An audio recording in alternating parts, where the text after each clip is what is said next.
Good afternoon and welcome to HGAC's 11th Q&A session for the 2015 TIP Call for Projects. Don't really have anything to run through with folks, so I see we have a few folks that have signed in.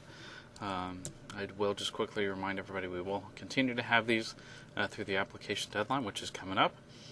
Beyond that, I don't really have anything new to discuss with anybody. Again, if you need assistance or looking to have a question, you can always, in addition to this format, send us an email at tip@h-gac.com or contact me directly. Or always, if you have questions for TxDOT, send Catherine a note or leave her a message.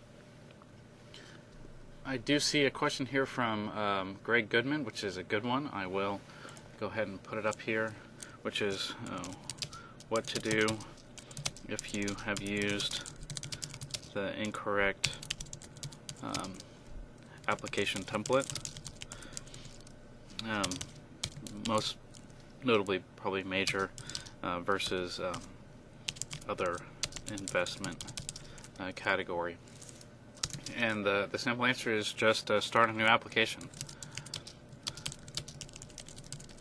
The pre-application is still live, so you can go ahead and fill that in. Unfortunately, we can't really transfer it, you can have, I think using two browser windows up, you can have both of them up simultaneously, so you could potentially copy and paste some of the information in, like the need, purpose, the description information that you could go ahead and copy over from the previous.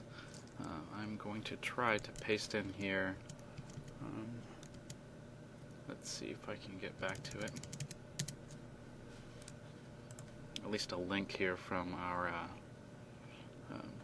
pre-application form.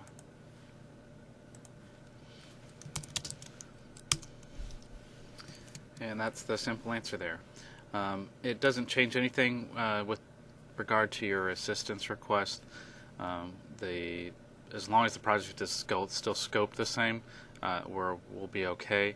There are a couple that I'd already kind of flagged for some follow-up questions on, hey, was the right project type selected for a couple of sponsors, so I might have already caught that, but it usually didn't have anything to do with the assistance being requested, except for, I would say, if you now know you need a major investment, just let us know so that we can make sure, like on a roadway project where you just needed or had requested delay before, and now you will need the crash data.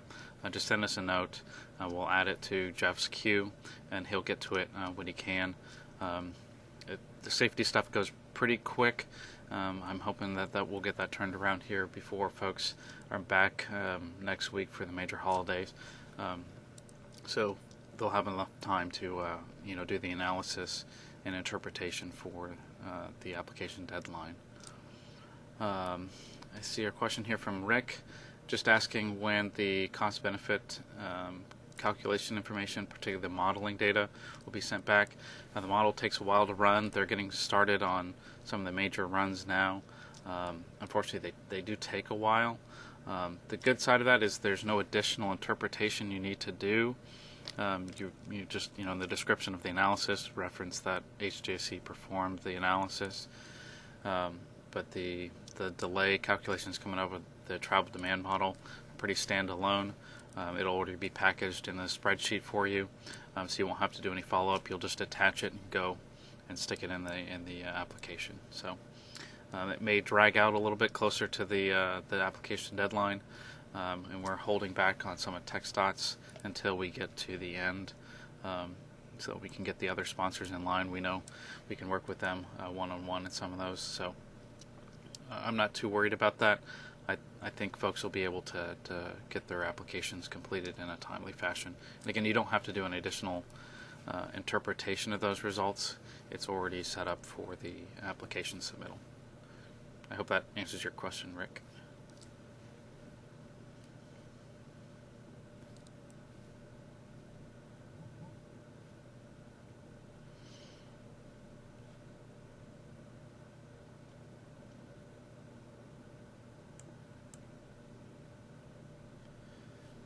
right. I'm not seeing any other questions, so go ahead and I'll hang out here for another couple minutes because we know some folks do join us a little after the top of the hour.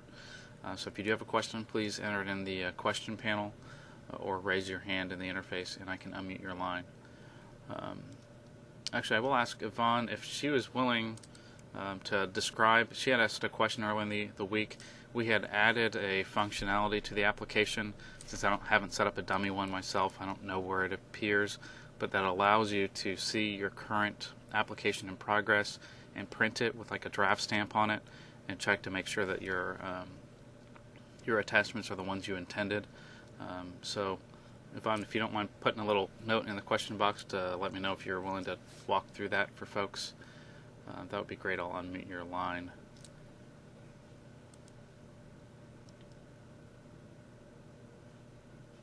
Okay. Hey, Yvonne, are you there? Yeah, I'm here. Oh, great. So I hope that was pretty easy to find. Was it on the first or the last page of the application or something like that? Yeah, it's on the very first, I believe. Actually, it might be at the bottom of every screen, I think. I don't have it pulled up right now, but it's definitely at the bottom of the first screen. Okay. It says, view draft or something like that. Okay. It's right in the center at the bottom, and you click on that, and draft application comes up, and then the links to the documents that you've uploaded in that are clickable. We're live. Okay, very good. Thank you very much. Sure. All right, I'll hang out until at least a quarter after to see if any other questions come up. Oh, here we go. Yep, Mariana's following up for the volumes and the capacities for the model shape file. And yeah, we'll go ahead and put that up. I've got it separately prepared. I think I'm just not going to bother about trying to integrate it back into the volume shape file. We'll just get the capacities up there, and you can work from that. My apologies for that. Thanks for the follow-up.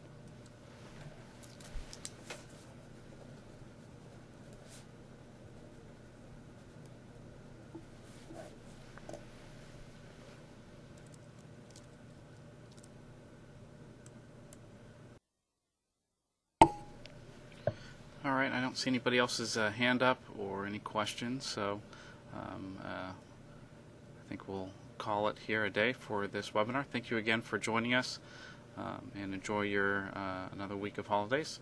And we'll see you back here 2 p.m. next Monday for another webinar. Thanks again.